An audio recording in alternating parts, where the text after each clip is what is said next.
Good morning. My name is Calvin Adams, Superintendent of the St. Louis Public School District. I want to welcome everyone here today to Sumner High School for today's Young Speak In, Congressionwoman Cori Bush. The purpose of this event is for young people from across our region to be able to discuss the issues that impact them the most. We need to look no further than this morning's headline, one of the most significant, gun violence. Here at Sumner today, they are mourning the loss of a sophomore student who died over the weekend after being shot. His name is Terrion Smith, and he was 16 years old. This sort of tragedy is something no child or teenager should ever have to face or cope with. However, many young people in our region face these issues on a daily basis, directly or indirectly. It is a problem that will take all of us to solve. I am hopeful today can play a role in finding a solution. So with that, I welcome everyone, and I'm proud to introduce St. Louis Congresswoman Cori Bush.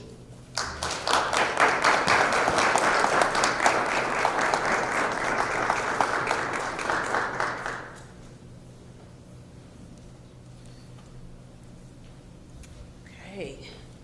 Well, good morning. Good morning. Good morning. I am absolutely honored, first of all, to have this opportunity to be with every one of you students from across this district. Thank you for answering the invitation and wanting to be in a space like this. We don't take it lightly that you give us this opportunity, first of all. Again, my name is Congresswoman Cori Bush. I am the representative for Missouri's 1st District, and I call myself the St. Louis Congresswoman. I rep St. Louis everywhere and every day. As you can see, happy 314 Day, happy St. Louis Day. So we're in our 314 gear for today. Want to also thank Dr. Kelvin Adams. Thank you for making this happen, and thank you for that introduction. It's so good when we can partner and be able to have a bigger vision about all the things that we can do, and it starts with us just starting. To Sumner High School, to be in this historic high school, a high school that was that open door for so many members of our Black community. This being just a historic place, why not start another page in history here? So thank you to Sumner High School. Yes, and our Sumner students. To St. Louis Public Schools, and to all of our schools in St. Louis County, to our parochial schools. Thank you all for just coming together to be able to do this. So, how we're going to do this. We have some questions that we asked students all across St. Louis to turn in questions. What is it that is the thing that is on your minds? What's bothering you the most? What is it that you feel should be heard, and you feel like not enough attention has been put to this issue, or you feel like nobody's talking about it at all? And it's been a while since I've been in high school, a few years. And so I won't act like I know. I know what I think. But isn't it best to talk directly to you who are walking through what it's like to be in high school right now, what it's like to be, 14, 15, 16, 17, 18. Right now, it's better to talk to you. And so what this is about, this space is not for me to tell you about all the things necessarily that I'm doing in Congress. That's not what this is for. You can find that in the media. This space is for you to talk, to speak out whatever you feel comfortable speaking, for you to let others know something that they may not know or they may not understand. Also, we have students from all across the district watching right now. So also remember that you are bringing experiences from your different schools, because just because you are all around the same age right now doesn't mean that, what's happening in one school is the same thing that's happening in another. So we have questions that were turned in, a bunch of questions were turned in all across the district. And so to keep this going, I know we don't have as much time as we would love to have, but we have some questions. So we're going to dig in, and we have about 4 questions. We're going to try to answer all of those questions. So what I would like to see, I'm going to call out a question, and you all can just pop in and just answer the question, talk about it. We can have a discussion. Let me say this. You cannot hurt my feelings, whatever you say. You cannot make me feel like disconnected and out of place. And there is nothing that you can say to me to make me not want to help you. There's nothing that you've done in your past or any way that you live or anybody around you that would make me say, oh, you're not good enough. I didn't like what that person said. We don't want to help that person. Absolutely not. It's the exact opposite. I have my own past, and I went through some really, really horrible things in my life. And I know what it's like to feel like, who's listening? So, your Congresswoman loves you. I love you, and because I love you, I want to help you the best way I can. So, let's open this up. First question. And remember to hit you're going to hit the button when you want to speak. So let's just put it out there.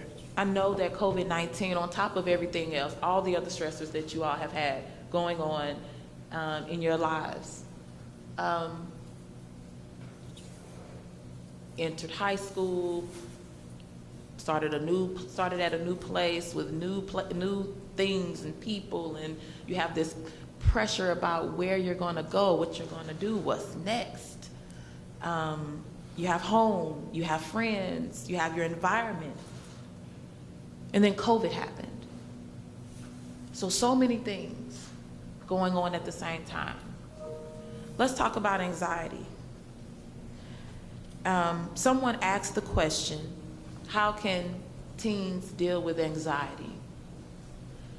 Maybe you have had anxiety, or you were just feeling like the pressure, and you figured out a way for yourself how you have been able to overcome or get through. Let's go around and let's just talk about it. Maybe you can help someone else today. So you can say your name and what school. Hello, my name is Mariah Morrow. I am 17 years old, and I am a senior at Villa Duchesne in Oak Hill School out in Frontenac, Missouri. I have never been clinically diagnosed with anxiety or depression, but when I feel anxious, I find it best to meditate. So my school, even though most of us hate this practice, we have a thing called Espacio, and so every day from 9:40 to 9:45, we sit and we listen to meditation music, and we just do deep breaths, 4-count deep breath in, deep breath out. And so box breathing and different breathing exercises help me to release the stress and focus my mind on what I have to do, because senior year, a lot of things are overwhelming, and especially with COVID, that just added so much pressure. And so I learned that I need to stop and take a moment to breathe, experience the emotion of being anxious. Don't ignore it or push it aside. Experience that emotion, but also breathe through it, and then move along and do what I need to do. So that's how I deal with anxiety. Thank you. Thank you. Anyone else? Because I also think that sometimes we think that it's just us. We'll think oh, I'm feeling, I'm feeling nervous about something, or my mind is just flooded with these thoughts, and we think that it's just us. But it's not. It's something that everybody experiences at some point. So anyone else want to talk about how you get there? Good morning, everyone. My name is Precious Berry. I'm a student at North Technical High School in Riverview Gardens High. I always tell myself that boundaries will always be a lifelong practice. Anxiety also plays a part in it, because in dealing with in dealing with anxiety, one of my mechanisms that I use is meditations, as she explained, and also affirmations. Affirmations is something that I tell myself every morning because you never know what your day can be like. Starting your morning fresh with a fresh mindset is one of the things that I use, and also just saying affirmations. And so especially with the uprise of COVID in schools, I just feel like I'm placed in a grade right now after COVID. We're dealing with a lot of teacher burnout, school burnout, students burnout. If there's ways that we can implement mental health into schools and just show that we are all seen and heard, would make a big difference in our society. Thank you. That's right. That's right. Mm-hmm. Hi, I'm Regina Washington, student of Sumner High, and I'm a junior. I feel the best way for me to deal with anxiety is first realize what it is making you anxious.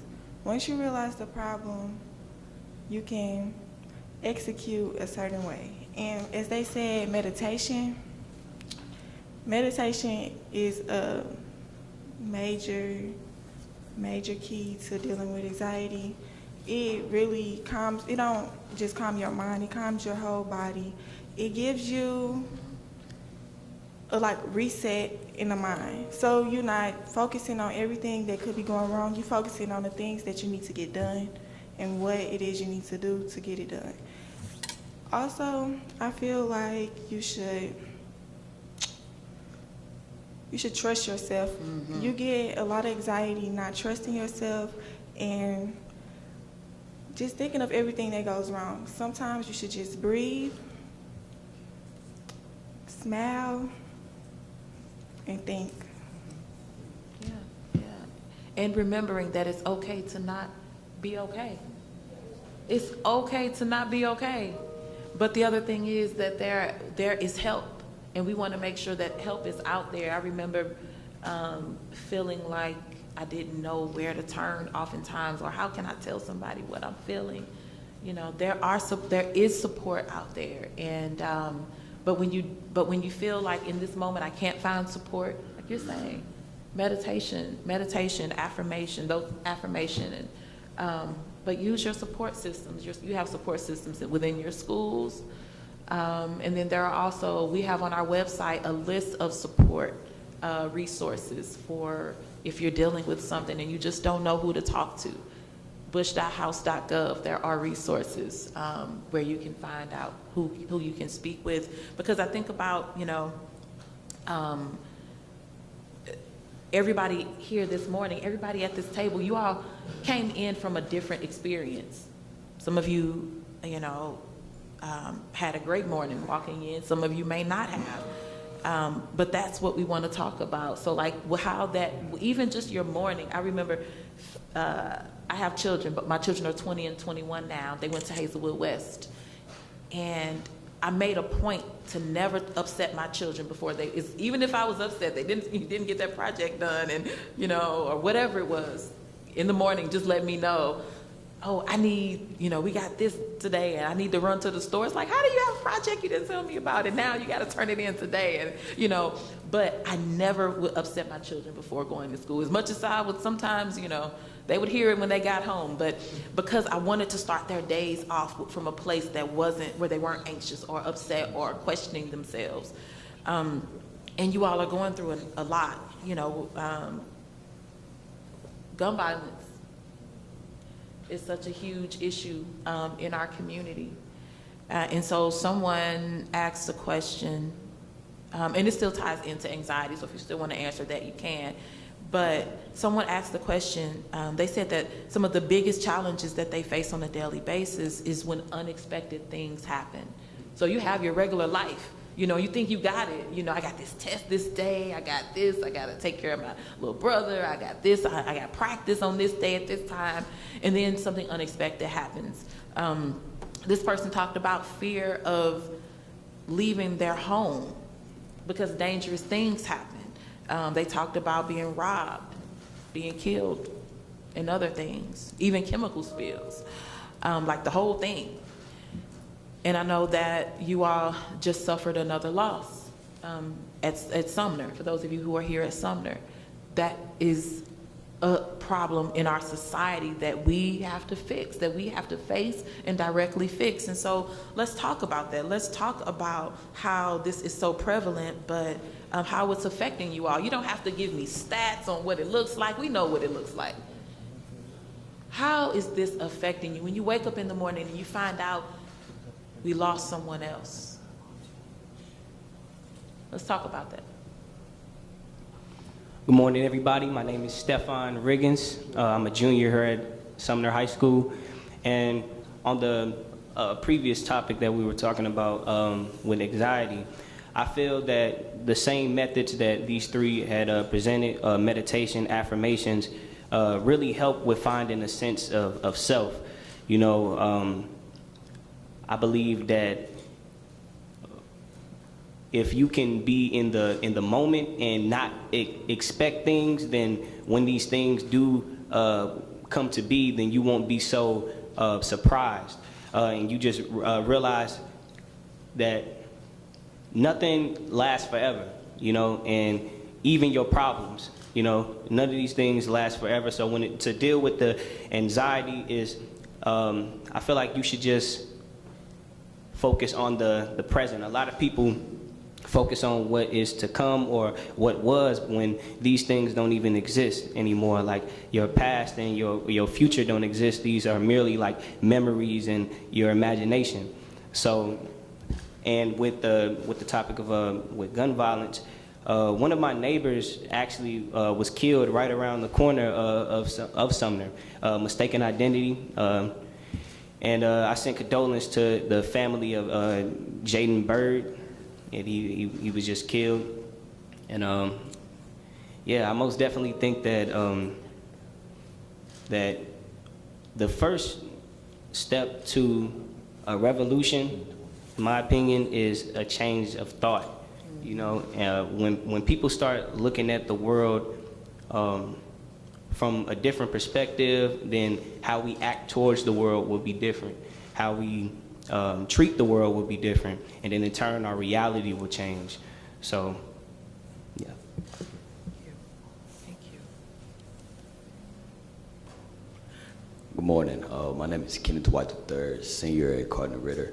To add on, along with what you were saying, with a problem of having fear of being robbed, killed, and much more, as Jocelyn stated, things to prevent this thing from happening is love one another. That's a key thing, because there is a lot of hatred around the world that's not seen, a lot of animosity, secret animosity that's not known, and you would not recognize it, mistaken identity.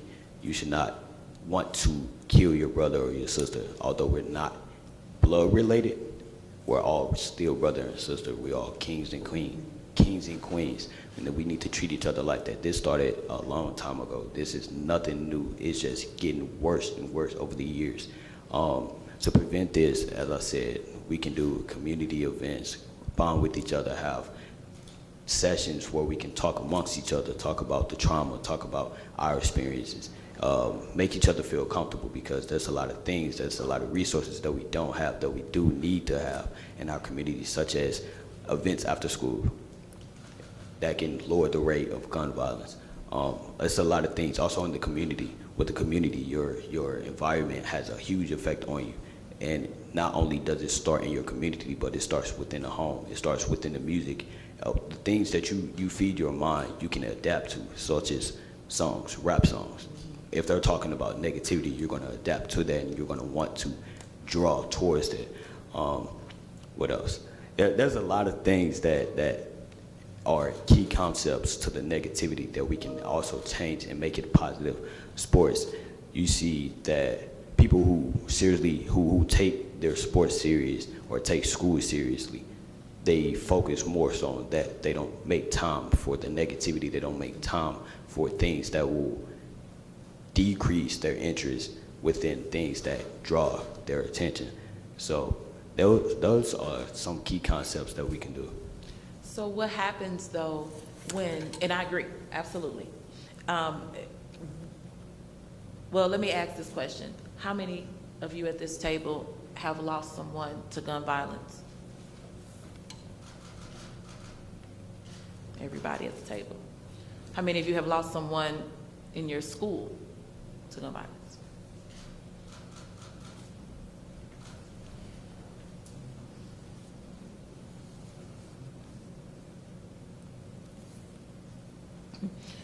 Schools across our St. Louis community, where students who are only passing through for 4 years, all sitting together right now to say that, yeah, almost everyone has lost someone and has also lost someone within their schools. So how do you experience that, and how do you experience that when I know that this person was here yesterday and now we got information that this person is not here today? Grief counselors are talking to you, but tell me about you. What happens to you? How do you experience that, and how are you able to move on? How you doing? My name is Seven Robinson Laney, and I'm a senior at Vashon High School. And the answer is you can't, because I lost my friend a couple weeks ago, and he was a big part of my life. He impacted me a lot. He taught me a lot. He was like the first person I'd call big bro. So it's hard to talk about it. Who have you been talking to? Do you have someone you can talk to? I talked to my mama. It's good to have good mom to talk to. I write down my thoughts on how I feel.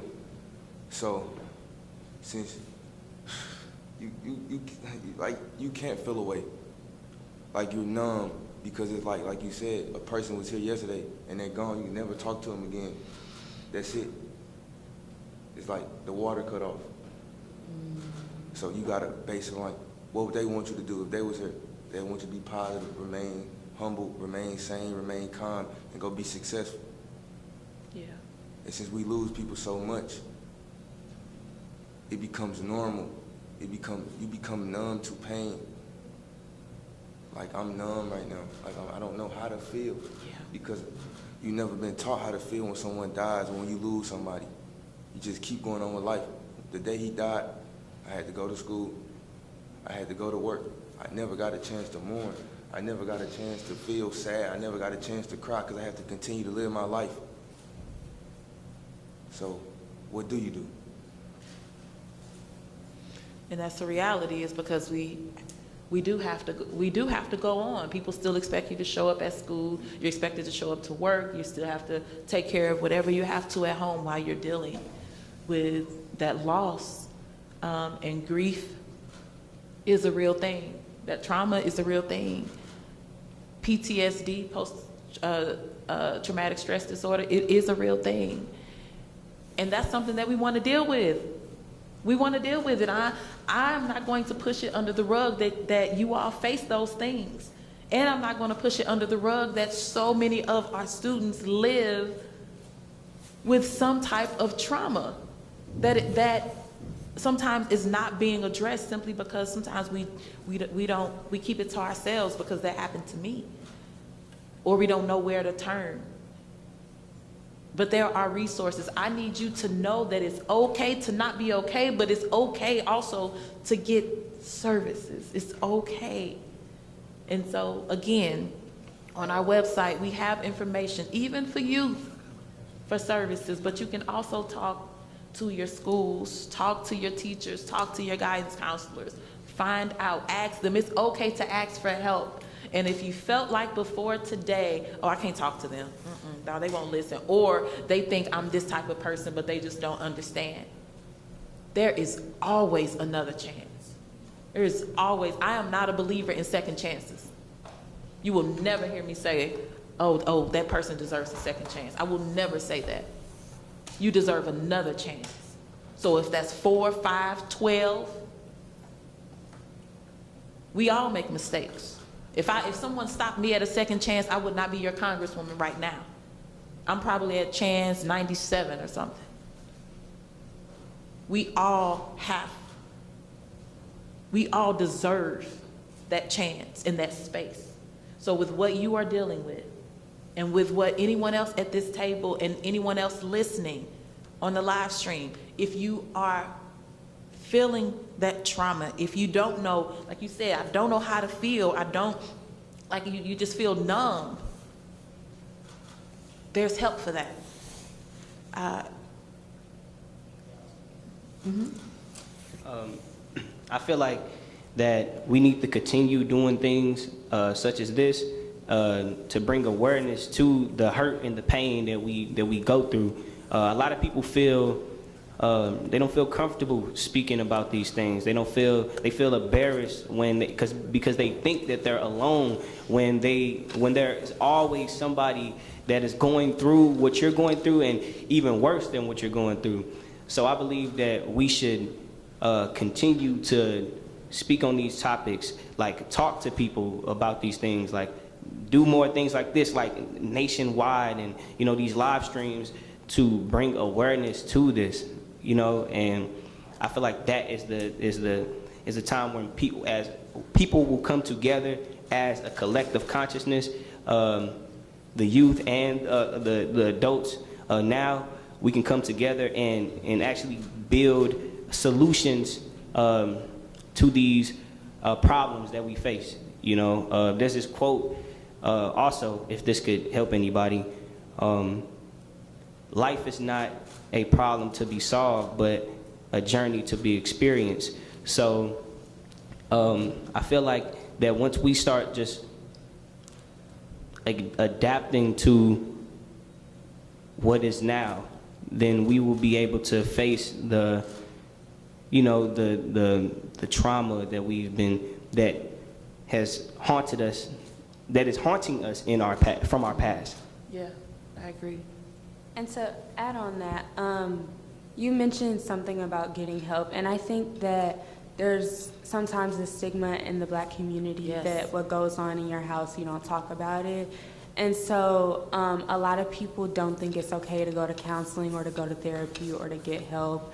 And there is nothing wrong with getting help. Just like when you have cancer, you go see an oncologist.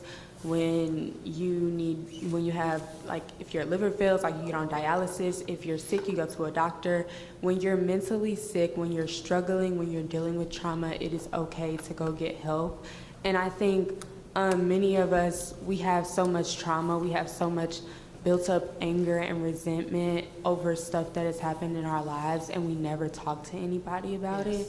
And I think that's a part of the gun violence, because you're mad at the world because of something that happened, and you never talk to anybody about it. You never felt safe enough to talk to anybody about it. So now you're just angry, and you feel like you need to go release your anger on everybody else. And so I think if we could, I always say this to my friends, I'm like, everybody needs therapy. But I think if we all, like, look within ourselves and be like, have I healed from that? And do I need to talk to somebody to get through that part of my life?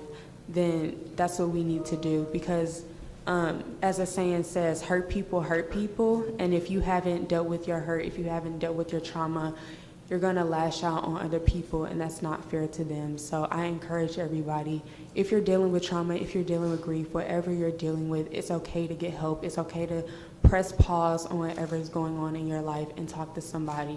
There is nothing wrong with you. There is nothing wrong with getting help. It is perfectly fine, and it should be normalized. That is right. Thank you. And sometimes we'll hear. I know, because I used to say it when I went through something when I turned 14, entering high school, that changed my life, and I remember it hardened me, and I didn't realize it, but I was like, I started telling people, oh, this is just who I am. This is just me, and I knew something changed me. And I was just like, oh, this is the person that I'm meant to be, like, tough like this, or I'm meant to be cold. But no, I was not. Like, that's something that happened that wasn't dealt with, that I didn't even want to really express to my parents, because I didn't want them to feel disappointed, or, I knew they had a lot on them. So sometimes we may not even realize that that there is an issue. We just feel like we just know we have this different personality now. Well, like you just said, like, it's okay to get help for that. So if you are someone who knows that I used to enjoy X, Or, I used to smile a lot, or I used to, sleep better than I sleep. I used to, and something changed, but, this is who I am now. Maybe not.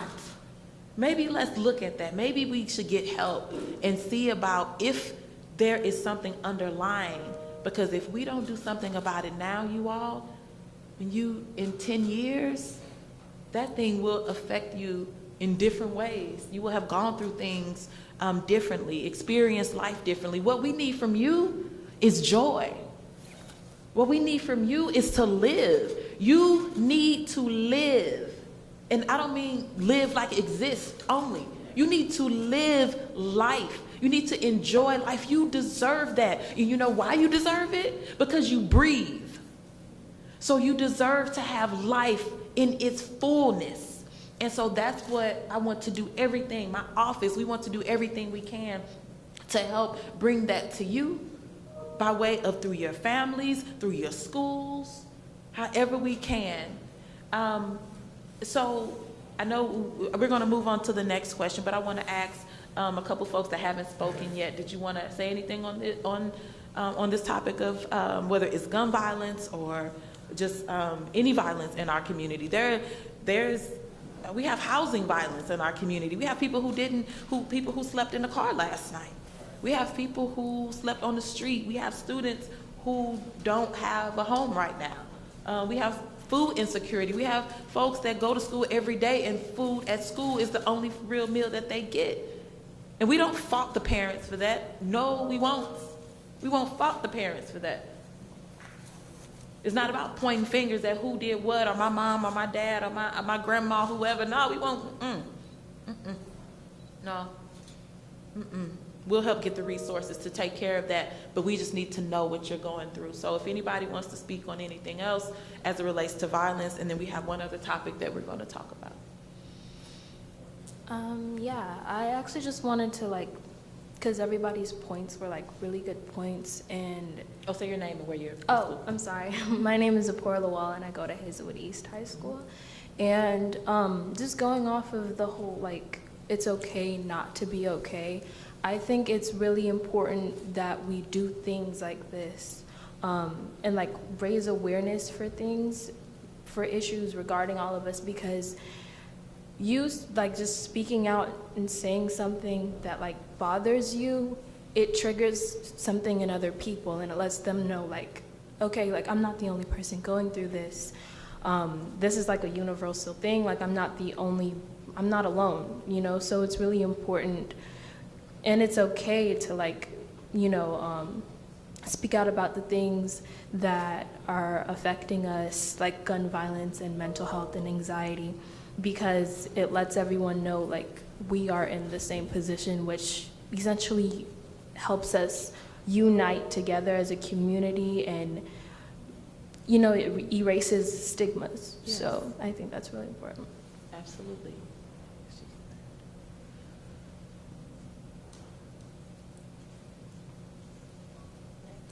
Hello, I'm Tiana Daniels, and I go to Jeans Senior High, and I'm a junior. I would just like to say that anxiety in my school is actually real, because we experience a lot of loss. It don't just be gun violence; it be other ways too. Our teachers, we lost one of our teachers last weekend, and we lost another teacher, both to COVID though. And so it's you've dealt with this person all your life. You've known them up until you got to high school. You go back, our students, we go back to our teachers and be like, I graduated, or it's good to see you, or how you doing, stuff like that. But it's it's hard to hear that you lost a teacher, and it's hard to hear that you lost a friend due to gun violence. But the way we do it at Jennings is that we talk. We have a superintendent panel where we just say how we feel, or we have ceremonies, or we go into the auditorium and we just, express what you're feeling, express what you want to be done, so you can feel comfortable. School is supposed to make you feel comfortable. Even though you're getting your education, you're still supposed to feel comfortable. You're supposed to feel like you at home. If something's going on at home, okay, school is the place to get away. It's not supposed to be stressful. At home, it's not supposed to be stressful either. Some say, I'm scared to leave out the house due to gun violence. Some may be scared to stay in the house because of, you never know what could happen. There's a lot of kids dying due to just being in their room and guns just going off and you just get struck and you never know what could happen. And that's why it's hard to, deal with things like trauma and like depression, because sometimes you don't get help, and when it's too late, it's too late. We can always start. So sometimes it can be layered like an onion, and you have to pull that thing apart piece by piece. I go to therapy. I started therapy at 40 years old, and I realized stuff that happened to me when I was younger, even that situation that happened to me at 14, was affecting me at 40. Had I dealt with it then, things would have been different. I wouldn't have walked through doors that I walked through. I would not have. I know I would not have. I didn't realize I was hurt. And so as long as someone is willing, we can get help. So I want you all to know, and anyone else listening by live stream, I don't care how old you are or how long you've been carrying it or what your hand was in whatever happened. And like you said, we don't deal enough with like what happens when we lose our teachers or we lose a loved one for other reasons outside of gun violence. It still hurts. It's still grief and mourning happens. So you deserve that space to be able to heal. Mm-hmm.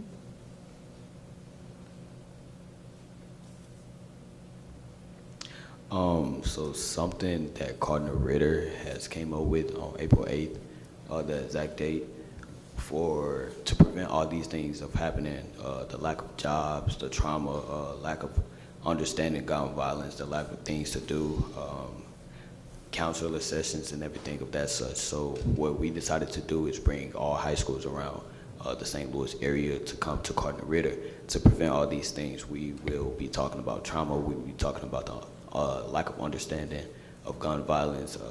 We will have a job fair there to also help out with the lack of jobs.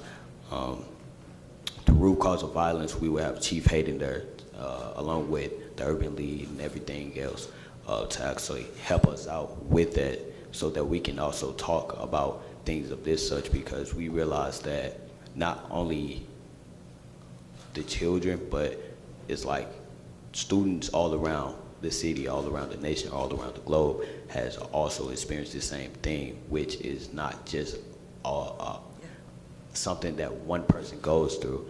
So we all decided to come together as one to just prevent all these things from happening. Also, June 4th, we plan on having a block party to discuss things of that such as well. Have people come up on the stage and communicate how they feel towards gun violence and things of that such, express how they feel, because it's a lot of people that goes through a lot of things, and something that I always refer to as a door. You can see inside of something when the door is open, but when the door is closed, you never know what's going on behind those closed doors. So that's what we want to prevent from happening. So that's something that we're going to do. Yeah, okay, all right. And see, I know that everybody has their thing. Let me ask a question. How old do you have to be to make change? I can't hear it they can't hear it? There's no age limit. Absolutely. There's no age limit. Absolutely, there is no age limit. So like what you just spoke about, the things that are coming up at Cardinal Ritter, those things are student-led. Part of this came out of the march, there was a march, a peace march, against, gun violence. And just looking at how students from all across the district came together to use their voices. You know, we don't have to be in the front. We don't have to, as adults, we don't have to be in the front. We don't have to be the ones to organize or put something together. It does not need to be our idea or our vision. Let it be yours. And you, whether you affect the person next to you or you affect 800 people or more, you still changed somebody's life. You affected someone's life. So I need you to know that today change happens because you make it happen. Change happens when we know, you feel confident enough to know I bring something to the table. I may not bring all the things, but I bring something to the table. And so I'm going to put that forward, and that has to be good enough. And so I need you all to know at this table and listening that you are good enough, and you're good enough now. Don't care what you carry, don't care what your baggage is. Somebody else needs something that you have. You are great as you are. We're going to build upon that greatness. We're going to grow that greatness because something amazing has to blossom later. But right now is that time for you to soak in and dig in and get the help you need, because we need you. This world needs you. This earth needs you. The earth is you know, is burning. You know, there's so much that has to happen, and it comes by way of you all. So I have one other question, then we're going to wrap. And you all may be able to give some, this question is about racism and whether you feel that or deal with that in your own school or not, or if you deal with it outside of school. But this was a question that came up from someone else in the district. Their question is, how can we stop racism in schools and in other places? Because I've been through racist moments at my school. So on top of everything else that we've talked about, whether it's food insecurity, housing, gun violence, you know, even just stressors of trying to graduate, trying to get the credits, trying to get that grade, you know, all of that, keeping your friends, you know, just situations, relationships, everything, racism. So I can deeply relate to this question because I go to a Catholic all-girls school at Villa Duchesne, and throughout my years there, I think my school community has done a great job of fixing some things, but throughout my years there, I have experienced some racism, and it was tough. So I think— What was tough about What was it? tough? I think one of the biggest things that hit me was I started off at a predominantly black middle school, and then I came to an all-white not an all-white, but a majority white high school. And so like I had never felt like I was an outsider or like I was different. Like I was always like, oh, like I'm just a kid. And so like in that moment when I switched over, I feel like I instantly grew up. Like I wasn't allowed to be a kid anymore. I felt like I was forced to be an advocate and an activist. Like freshman me, when I was at my other school, I was just a student. I had never thought about fighting for anything. Like I was just a kid. And as soon as I transferred, I was like, oh my gosh, like what is this? And so being left out, being excluded, hearing things from teachers who were surprised at my intelligence because I was black, or just seeing different things, like I had just realized, and it's not like you ever thought that you weren't black, but it's just like I realized how black I was in that moment. And so I instantly had to become an activist, which is probably why I'm sitting at this table, because throughout my last 3 years at my school, I've had to be that voice to advocate for the other black girls in POC at my school. Like this year, I put on a Black History show that we're gonna do next week, the 22nd. It had to be postponed because of snow, but we're gonna have a fashion show, and we're gonna have a speaker, and we're gonna have some poetry read. And so nothing like that has ever been done in the history of my school. And I've done me and the other girls in my class, we've done a lot of things that have never been done in the history of our school.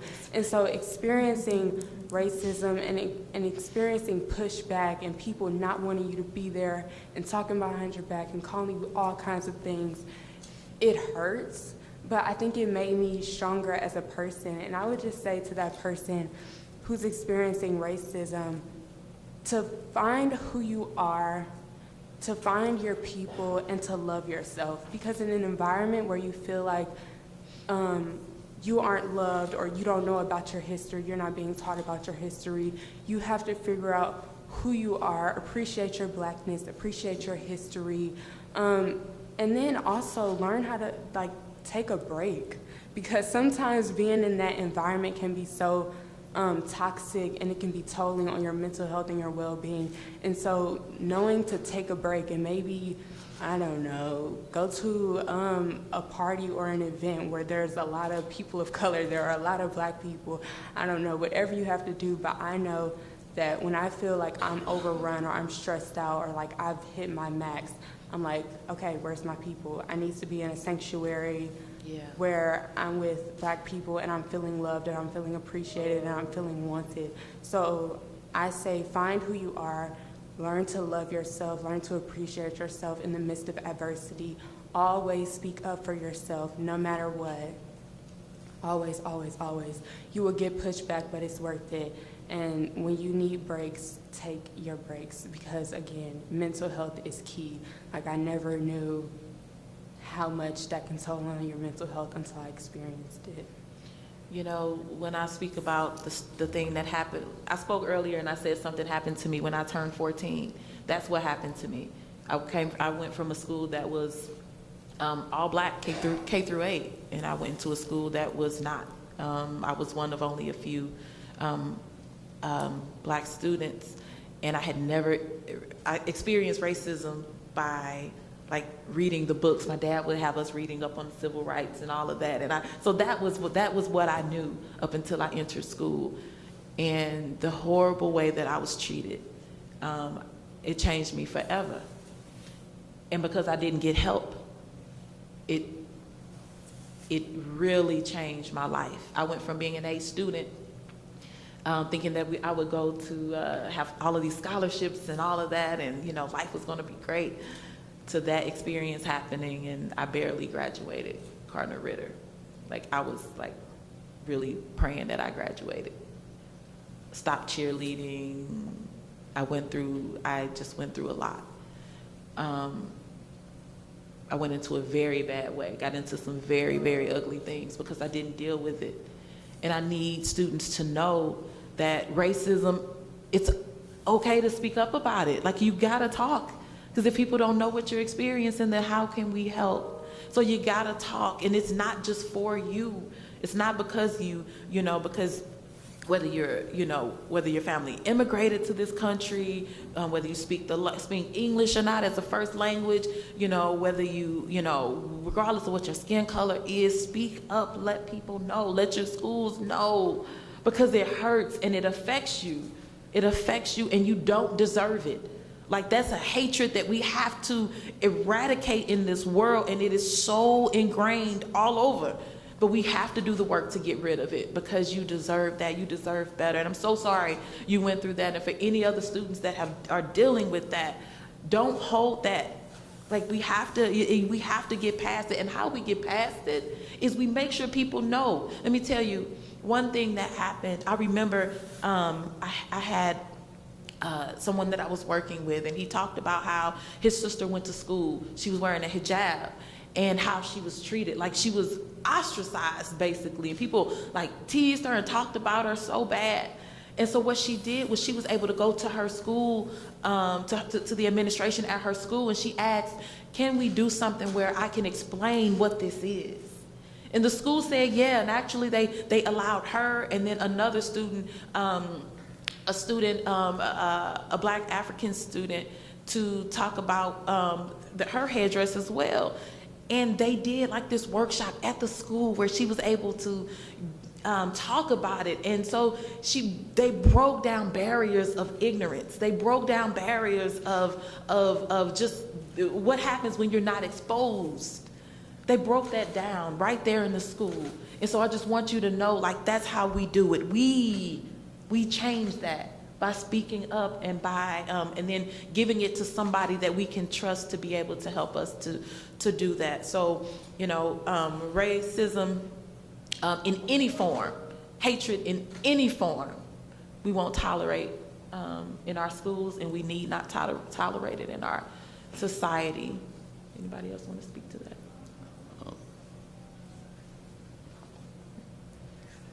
Hello guys, my name is Precious Berry. I wanted to speak about something else that involves in my society and my community, along with you guys, is colorism.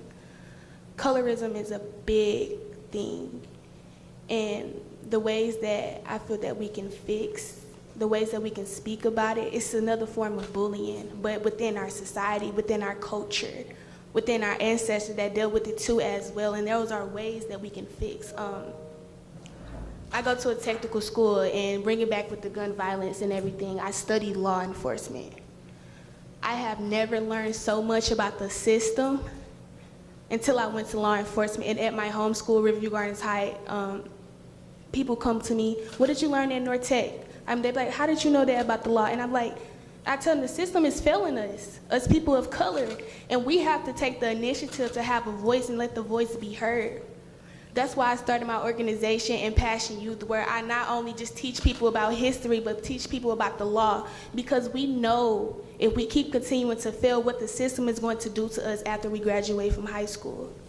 We have to stand up for each other. As brothers and sisters, we have a voice and it should be heard, and that we can fix any inequity that we put our mind to. As probably Representative Cori Bush deal with probably a double handicap, as being both black and female in the office, as an activist coming into Congress. The ideology of white supremacy is real. And the ways that we can fix that, the ways that we have Cori Bush can have a voice and that can fix the things in our society, as being an activist, marching in Ferguson, Florissant, all of these things, then we can fix. We can't let white supremacy take over our society and let, especially with systemic racism too as well, is real in our schools. The curriculum that we are teaching, critical race theory, all of those things are major issues. Come on. Are major. And we have to stand up as youth, because the system is really a fear of us, because we're sitting at this panel having a voice and that's being heard. And when they say, oh, black kids have known what's going on, they're like, whoa, they know what they're talking about, that's an issue. So when we have people like Cori as having a voice, they stand back and they step back and they want to have criticism. But yeah, that's all I wanted to say. You said all. Thank you. Yeah, and Go ahead. sorry. To piggyback off of what you were saying, I know something that I've done a lot over the past few years, if I took on the burden of educating my peers and the people around me, and I just want to say that is so burdensome. Like, that is such a burden. And to my white friends, to white people out there, it is not black people's or people of color's responsibility to educate you. It is your own responsibility to research, to learn, and unlearn the racism.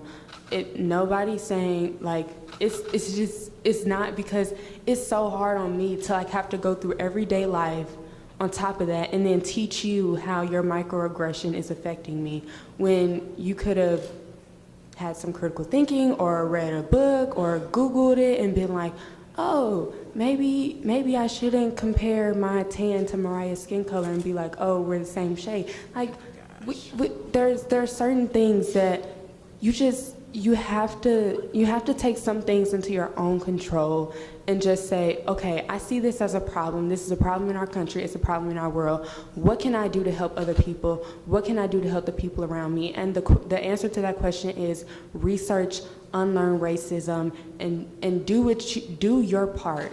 Correct people, correct the drunk uncle at the party who's saying the N-word, or correct your grandpa who is like, oh, black people are lazy. Like, correct those people, unlearn your racism, so that's one less thing that black people have to worry about. Like, we got a lot of stuff on our plate. We don't need to educate all the white people around us on top of that. It's just burdensome. And so I think that's something, to Aaliyah, that's something that I faced throughout my years, and I don't know if she's faced that as well, but it's so totally on your mental health. So to white people, please, please, please do your own research, unlearn racism, and take that burden off of the black people around you.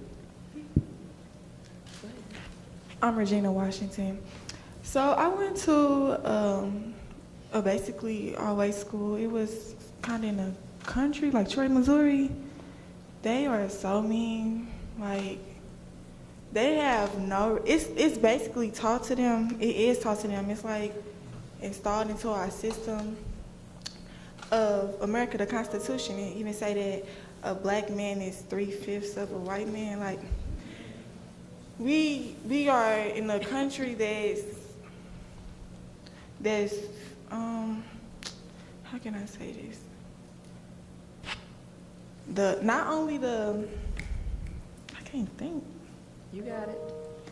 Not only what's the money system called? The social economic system is built off of racism, but the school systems is built off racism, and the religion system is built off racism, and which I learned that in a book that I read called Stamped. It really talks about how we are labeled creatures, basically, in this white world. Like, it disgusts me, honestly. I didn't even know racism existed until I got older. And when I experienced racism, it made me feel less of myself. But as they said, you educate yourself of your culture, and you just live in the now. I'm very appreciative that my ancestors have built this pathway for us to be free, educated, and have a voice. I don't know. But basically, racism is just built in our country. So it's gonna take a lot to actually get racism completely abolished, but it's gonna happen, because you see what we're doing now. You see we have a voice now. You see that we can be in the same building as a white person now. So Yeah, absolutely. And you know, but that comes by us not allowing it to just continue. You know, we have to continue to speak up. You know, we can't wait on anyone else to say what's hurting us. You know, I think about how if someone is stepping on your foot, I say this all the time, if someone is stepping on your foot and it's hurting you and you don't say anything, and then they step harder and you say, get off of my foot, and they don't move, then do you say, well, they didn't move and now I'm just gonna just take this hurt? Or do you get them off of you? You know, and so us speaking up and saying, hey, look, this is bothering me and this is how it bothers me. When you say that I'm colorblind, I don't see color, everybody is the same, that hurts me. When you say, like when we're clear about what it is, and it takes us, and you all are doing the work. I need you all to know, your ancestors are smiling. I need you all to know that you all have blown my mind sitting here. I've been,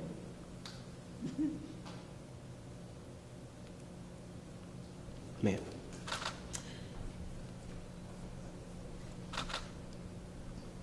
I've been fighting tears until just now, because you all are absolutely amazing. You're blowing my mind, but you're also giving us so much, like what we need. This is what we need to work with. This is what we need to work on. And you all are bringing that to the table so that the world can see it, so that we can fix it. We may not be able to get it all done at once, but we can start to chip away at this thing. And one of those ways that we are going to do that work, because see, I'm not the one to bring you into something for a photo op or to say that we did something. The thing has to be to bring about change. You have to have change. I need you to have so much change you feel it. Like, that's the kind of change that we want to see happen. And so because of that,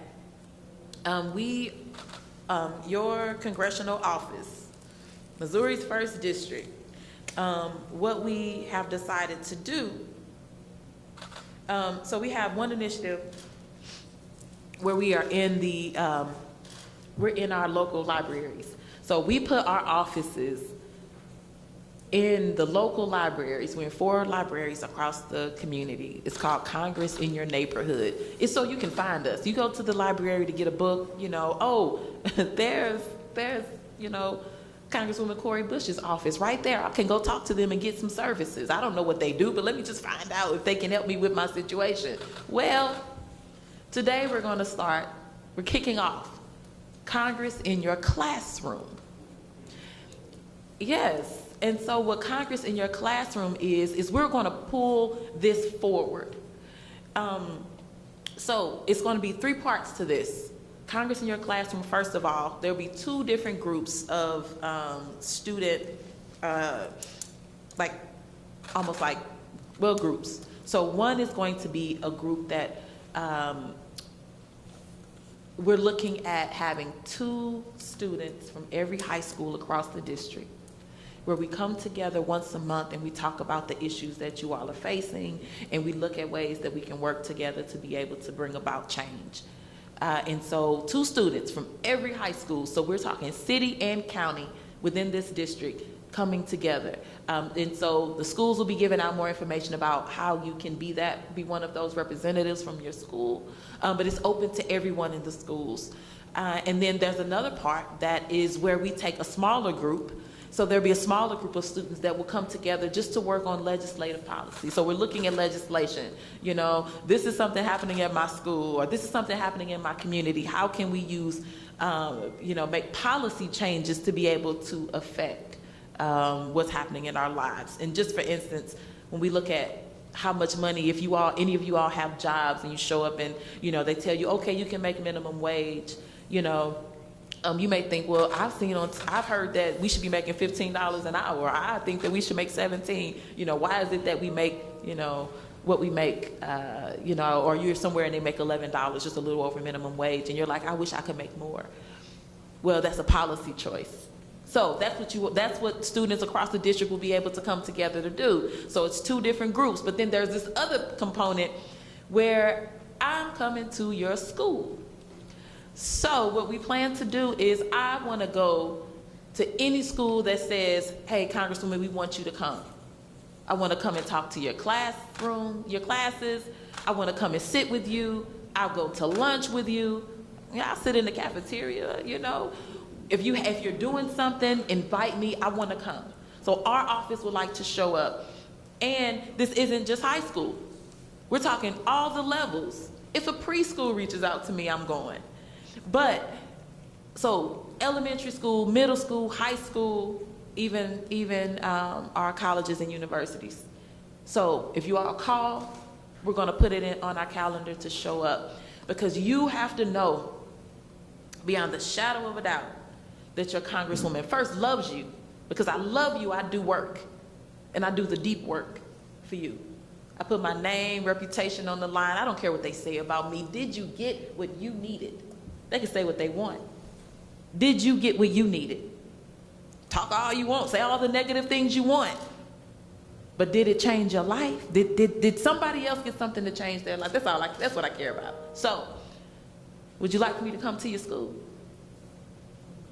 So that's what we're going to do. So we're kicking it off today. So people can reach out, schools can reach out directly to our office, bush.house.gov, but we'll be sending out more information so that we can come to your school. And I would just like to sit with you all and get to know you. You get to know me, know that you are represented, and we can talk about what we can offer you and your families and your schools to help make St. Louis so much better.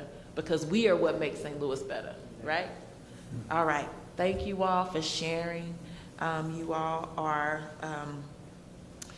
each one of you are amazing. And to those that are listening that weren't able to be here today, we plan to do something bigger where we can bring all the schools in, some type of way where we can get into space together, because that's what this is about. So this is only the beginning, you all.